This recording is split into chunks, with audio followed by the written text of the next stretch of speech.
এক মন্ত্রী ছিল, সে সবসময় শুধু বলে যে আল্লাহ যা করে ভালোর জন্যই করে।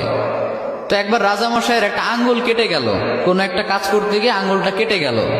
ওই টাইমে মন্ত্রী গিয়ে বলে, রাজামশাই মন খারাপ করবেন না, ডোন্ট বি আপসেট, আল্লাহ যা করে ভালোর জন্যই করে।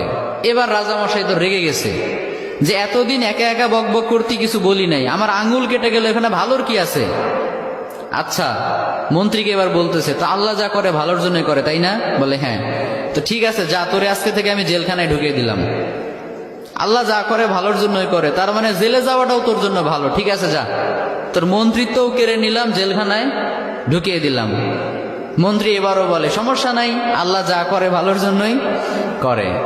তো এবার রাজামশাই আরেকটু রেগে গেছে যে পানিশমেন্ট দিতে চাইলাম, উল্টা দিকে আমাকে নিয়ে ঠাট্টা করে, ভালো লাগতেছে না, কি করবে? রেগে মেগে কয়েকটা লোক নিয়ে, তার সাঙ্গপাঙ্গ যারা আছে ওদেরকে নিয়ে জঙ্গলে চলে গেছে শিকার করার জন্য। কি করার জন্য? পশু শিকার করার জন্য। তো পশু শিকার করছে করছে, ইন দ্য মিন টাইম কয়েকটা লোক তাদের উপর হামলা করলো। এরা হলো জঙ্গলি মানুষ, এদেরকে কি বলে? জঙ্গলি মানুষ, বুঝতে পারছেন? মানে এরা জঙ্গলি, ওদের ওপর হামলা। এই হামলা দেখে বাকি যারা ছিল রাজামশাই বাদে সবগুলো ভৌ দৌড়, এক দৌড়ে পলাই। চাচা আপন প্রাণ বাঁচা, নিজে বাঁচলে বাপের নাম, রাজামশাই মরলে মরুক, আমরা বাঁচি। আর রাজামশাই তো সুখে শান্তিতে বসবাস, দৌড়ানোর প্র্যাকটিস নাই। ওই আল্লাহর বান্দা একটু দৌড় দিতে না দিতে ধরা পড়ে গেছে। আর অন্যদের তো হেঁটে দৌড়ে অভ্যাস আছে, ওরা পালিয়ে গেছে। এখন রাজামশাইকে সবাই ধরে নিয়ে চলে গেছে এক জায়গায়। আসলে রাজামশাইকে তারা নিয়ে গিয়েছে জবাই করার জন্য। কি করার জন্য? তাদের বিশ্বাস মতে প্রত্যেকটা বছর তারা তাদের দেবদেবীর উদ্দেশ্যে একটা করে মানুষ উৎসর্গ করে। তাদের ধারণা হচ্ছে একটা করে মানুষ যদি আমরা প্রত্যেক বছর উৎসর্গ করি দেবদেবীদের জন্য, তাহলে পুরো বছরটা দেবদেবীরা আমাদেরকে সিকিউরিটি দিবে, নিরাপত্তা দিবে। তো ওই কারণে রাজামশাইকে নিয়ে গিয়েছে, শুয়ে দিয়েছে, জবাই করবে। এখন যেই না জবাই করতে যাবে, ইন দ্য মিন টাইম একজন চিৎকার করে উঠে বলে, স্টপ, থামো, একে দিয়ে হবে না। কেন, কি সমস্যা? বলে, খেয়াল করে দেখো, এর একটা আঙ্গুল কাটা। সুবহানাল্লাহ পড়বেন না? আমাদের দেবদেবীদের জন্য উৎসর্গ করতে গেলে একেবারে পারফেক্ট মানুষ লাগবে, যার কোনো খুঁত নাই, কোনো খাত নাই। এই লোকের তো একটা আঙ্গুল কাটা, একে দিয়ে আমাদের কাজ হবে না, ওকে ছেড়ে দাও। সুবহানাল্লাহ পড়েন। রাজামশাইকে ছেড়ে দিল। রাজামশাই খুশিতে এক দৌড়ে এসে জেলখানায় এসে মন্ত্রীকে বলে, মন্ত্রী মশাই, আপনি ঠিকই বলছিলেন, আল্লাহ যা করে ভালোর জন্যই করে। কিন্তু একটা জিনিস আমি এখনো বুঝলাম না, আমার আঙ্গুল কাটার কারণে না হয় আমি বেঁচে গেলাম, তার মানে আল্লাহ যা করে ভালোর জন্য করে, বুঝলাম। তা আপনাকে যে জেলখানায় দিলাম, এখানে আপনার কি ভালো, এটা তো বুঝলাম না। মন্ত্রী মশাই বলে, রাজামশাই এখনো বুঝেন নাই? আচ্ছা বলেন তো, আমি যদি আজকে জেলে না থেকে বাইরে থাকতাম, আপনি শিকার করতে কাকে নিতেন সাথে? বলে, তোমাকেই তো নিতাম। তো আমি যদি আপনার সাথে যেতাম আর আমাদের উপর যদি আক্রমণ হতো, আমি কি আপনাকে রেখে পালাতে পারতাম? আমি তো আপনাকে নিয়েই পালানোর চেষ্টা করতাম। ফলে দুইজনে যদি ধরা পড়তাম, আপনার আঙ্গুল কাটার কারণে আপনাকে তো ঠিকই ছাড়তো, কিন্তু আমারে তো কোপা সামসু কোপা, কারণ আমার তো শরীরে কোনো খুঁত নাই। তার মানে আল্লাহ আমাকে কয়েক ঘন্টার জন্য জেলে ঢুকিয়ে চিরস্থায়ী মৃত্যুর হাত থেকে বাঁচিয়েছে। পড়েন সুবহানাল্লাহ।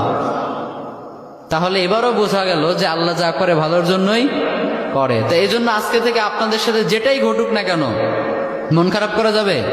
মন খারাপ করবে না। যেটাই হোক সবসময় বলবেন আল্লাহ যা করে, সবাই বলেন আল্লাহ যা করে ভালোর জন্যই করে।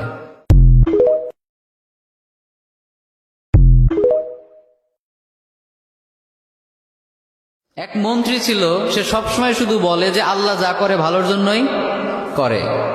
তো একবার রাজামশাইয়ের একটা আঙ্গুল কেটে গেল, কোনো একটা কাজ করতে গিয়ে আঙ্গুলটা কেটে গেল। ওই টাইমে মন্ত্রী গিয়ে বলে, রাজামশাই মন খারাপ করবেন না, ডোন্ট বি আপসেট, আল্লাহ যা করে ভালোর জন্যই করে।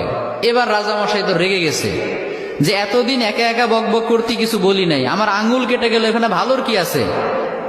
আচ্ছা, মন্ত্রীকে এবার বলতেছে, তো আল্লাহ যা করে ভালোর জন্যই করে, তাই না? বলে হ্যাঁ। তো ঠিক আছে, যা, তোরে আজকে থেকে আমি জেলখানায় ঢুকিয়ে দিলাম। আল্লাহ যা করে ভালোর জন্যই করে, তার মানে জেলে যাওয়াটাও তোর জন্য ভালো। ঠিক আছে, যা, তোর মন্ত্রিত্বও কেড়ে নিলাম, জেলখানায় ঢুকিয়ে দিলাম। মন্ত্রী এবারও বলে, সমস্যা নাই, আল্লাহ যা করে ভালোর জন্যই করে। তো এবার রাজামশাই আরেকটু রেগে গেছে যে পানিশমেন্ট দিতে চাইলাম, উল্টা দিকে আমাকে নিয়ে ঠাট্টা করে, ভালো লাগতেছে না, কি করবে? রেগে মেগে কয়েকটা লোক নিয়ে, তার সাঙ্গপাঙ্গ যারা আছে ওদেরকে নিয়ে জঙ্গলে চলে গেছে শিকার করার জন্য। কি করার জন্য? পশু শিকার করার জন্য। তো পশু শিকার করছে করছে, ইন দ্য মিন টাইম কয়েকটা লোক তাদের উপর হামলা করলো। এরা হলো জঙ্গলি মানুষ। এদেরকে কি বলে? জঙ্গলি মানুষ। বুঝতে পারছেন? মানে এরা জঙ্গলি। ওদের ওপর হামলা। এই হামলা দেখে বাকি যারা ছিল রাজামশাই বাদে সবগুলা ভৌ দৌড়, এক দৌড়ে পলাই। চাচা আপন প্রাণ বাঁচা, নিজে বাঁচলে বাপের নাম, রাজামশাই মরলে মরুক, আমরা বাঁচি।